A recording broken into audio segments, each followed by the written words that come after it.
Assalamualaikum warahmatullahi wabarakatuh. Alhamdulillah, syukur ya Allah. Okey gang, hari ni kita nak tengok pasal orang panggil apa?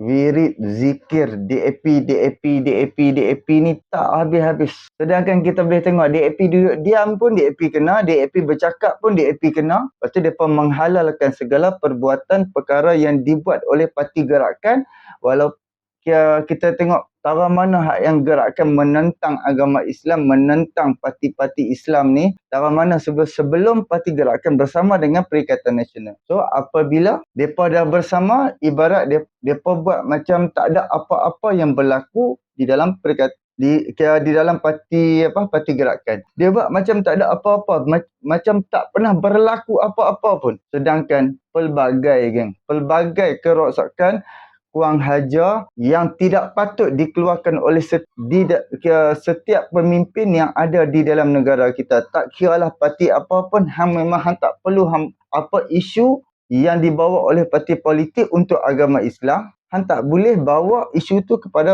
mahkamah. Seperti mana tulisan Jawi depa bawa ke mahkamah. Soal hudud depa bawa ke mahkamah, menentang pelbagai yang untuk menegakkan agama Islam. RUU 355 itu RUU 355 itu bukan hudud, itu bukan apa. Itu hanya kita nak macam memperkuatkan lagi undang-undang kita. Itu je. Jadi aku nak playkan sikit video suara ni, hampa boleh pakat dengar. So kita boleh fikir, kita boleh nilai sendirilah. Okey. UMNO di Kelantan. Undi UMNO di Kelantan. Undi UMNO di Terengganu. Berarti kamu juga mengundi DAP. Betul tak? Tak habis-habis lagi. PN memainkan naratif yang lapuk. DAP tak habis-habis dengan mereka duk menjerit DAP. Sebab mereka dah tak ada point mereka nak hentam kerajaan hari ni. Teruskan. Ini tahun dah 2023, masih dengan benda yang sama. Saya dengar pun macam lawak dan bosan. Kalau kita begitu serius nak bela agama, bangsa dan tanah air, tidak semestinya kita memerangi DAP. Mungkin juga boleh berlaku di mana-mana parti politik atau mana-mana pertubuhan.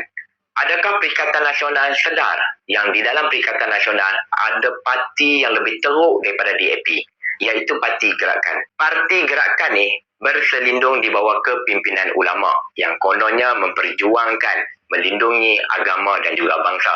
Hakikatnya, Parti Gerakan ini jugalah banyak menyentuh sensitiviti agama dan juga bangsa. Jom kita tengok apa Parti Gerakan ni dah buat. Yang pertama, mereka menentang tulisan Jawi secara terang-terangan. Mereka kata tulisan Jawi tidak boleh digunakan di papan tanda. Dan juga orang Cina tidak boleh belajar tulisan Jawi.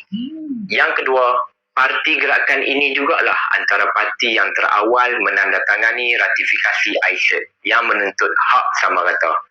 Korang dah lupakah orang-orang Melayu berkumpul ramai-ramai menolak ISET? Tapi PAS juga sayang Parti Gerakan ini. Ketiga, PAS pernah memperjuangkan untuk melaksanakan hukum hudud. Tetapi Parti Gerakan inilah yang menolak hudud. Dan Parti Gerakan inilah pernah membawa sehingga ke mahkamah. Oh ya, saya terlupa. Sekarang ni mereka dah tidur sebantal dan satu selimut. Makan sama-sama. Jadi Parti Gerakan ni telah disucikan.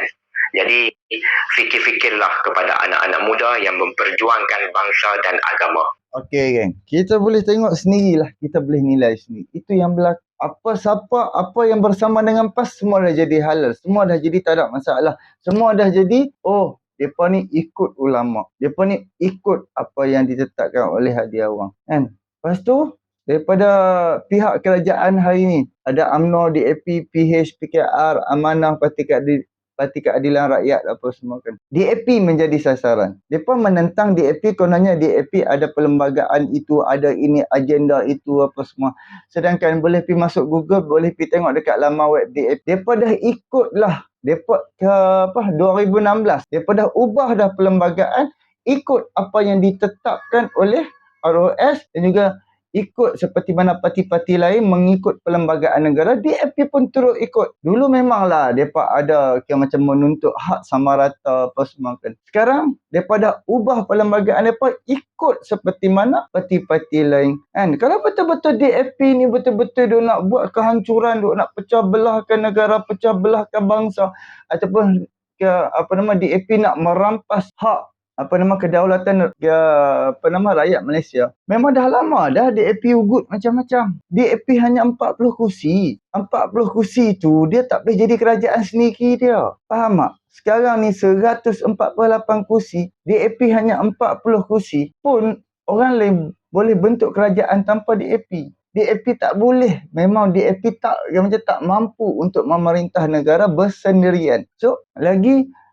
daripada segi daripada UMNO, depa dapat depa lah paling banyak dapat menilai DAP 2-3 tahun lepas dengan DAP hari ni. DAP hari ni di bawah Anthony Loke. Kita boleh tengok Anthony Loke lepas Anwar Ibrahim angkat sumpah aja, Anthony Loke tak mengharapkan daripada DAP dapat jadi menteri pun. Mereka sanggup menyokong Datuk Seri Anwar Ibrahim dan DAP tak mau pun kedudukan menteri. Sehingga taraf tu DAP membenarkan Datuk Seri Anwar Ibrahim jadi Perdana Menteri dan tak perlu lantik pun ke menteri daripada DAP. Walau macam mana pun Datuk Seri Anwar Ibrahim dan UMNO bersetuju untuk melantik DAP ada di dalam kerajaan, di dalam kabinet.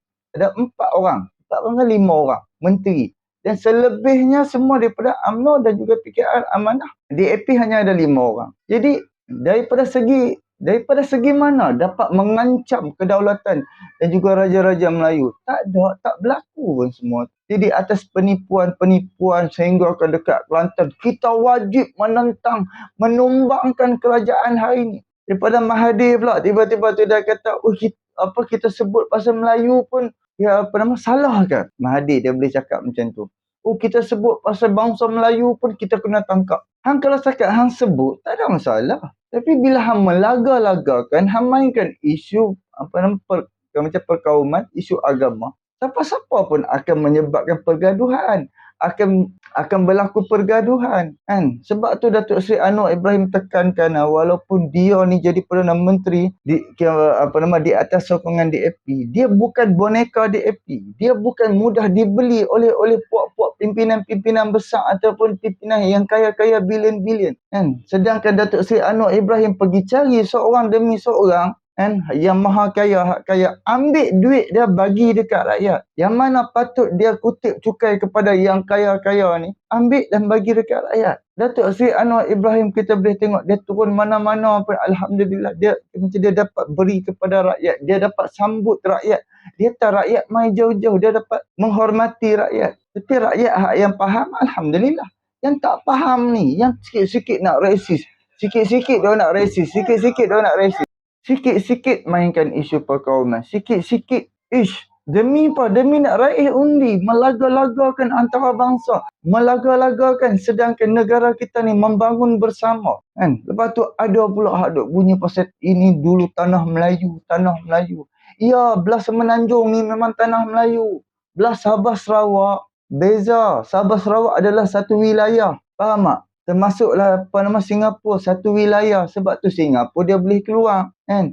Dan Sabah Sarawak macam Sabah dan juga Sarawak sebabkan depa satu wilayah. Sebab tu depa kalau macam depa nak desak, depa nak keluar pun boleh. Sebab tu ada agreement, perjanjian MA 63. Itu adalah perjanjian untuk berbentuknya negara Malaysia. Sultan Brunei, seperti mana aku duk dengar penjelasan daripada Jani Daniel. Tu dia cerita pasal Brunei. Dia pun cakap Sultan Brunei tidak bersetuju untuk bentuk negara Malaysia disebabkan nanti takhta dia ni sultan tu akan dikurangkan. Jadi sebab tu dia tak bersetuju. So negara kita ni terbentuk atas pelbagai kaum, bukannya semata-mata kita macam tanah Melayu saja. Jadi sebab itulah banyak sangat walaun dia tak baca pun, dia ada setengah dia tak tahu pun apa itu MA 63.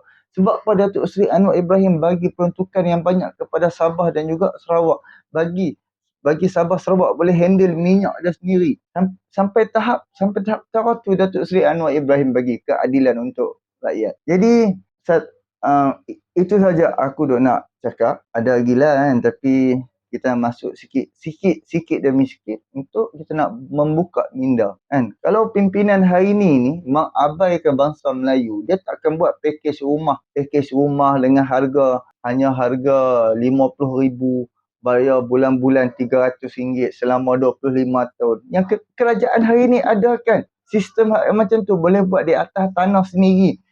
Setiap bulan bayar RM300, servis yang macam Rahmah lagi kan, dan function duit yang macam BSS dulu, BRIM, sekarang ni BTR, bantuan tunai Rahmah, function dia setiap tahun, macam setiap tahun makin naik. Why? Sebenarnya untuk nak menampung harga barang hak yang naik RM2-3 daripada sumbangan tunai Rahmah ni dah dapat membantu untuk membantu harga yang naik. Tapi walau ni depa tak faham kan.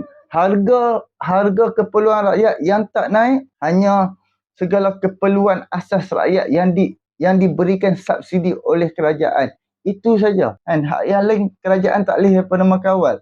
Sebab depa ada syarikat depa sendiri, depa ada barang depa sendiri, semua depa proses sendiri. Yang mana kerajaan boleh tanggung dan boleh bagi subsidi, kerajaan akan tanggung. Kalau macam makanan-makanan ringan ke apa ke, keperluan-keperluan hak yang lain, itu bukan tanggungjawab kerajaan. Ada orang ada orang tak ada. Jadi macam harga barang tu naik, kita tak boleh kata apa. Macam handphone. Handphone hak murah ada, hak mahal ada. Hang rasa Oppo tu perlu ke tak untuk hang. Jadi kalau hang rasa Oppo tu perlu, hang beli Oppo. Kalau hang rasa Oppo macam tak perlu, hang belilah Samsung hak murah-murah. Macam tu lah maksud dia kan. Jadi fikir-fikirkan kan, jangan jadi macam walaun. Kenapa? Dan satu lagi, kenapa waktu kerajaan Perikatan Nasional, kenapa pimpinan lebay-lebay mereka tak tuntut pun? Sekarang bila Anwar Ibrahim naik, barulah kalut-kalut duk tuntut macam Menteri Besar Kedah. Duk tuntut airport lah, duk tuntut itu, tuntut ini. Waktu Hang Muhyiddin dan Ismail Sabri dan Perikatan Nasional ada di dalam kerajaan, pasal apa Hang tak buat? Pasal apa Hang duk tak tuntut? Bila orang lain naik jadi Perdana Menteri, hari ni buhan terhegi-hegi Hang nak pergi Perdana tuntut. Ini semua kepala bana. Ini semua hanya tak ada modal, tak ada isu mereka nak bawa. Mereka mainkanlah isu nak buat airport lah, nak buat itu, nak buat ini. Jadi, fikir-fikirkan geng. Subscribe, like, komen dan share. Assalamualaikum.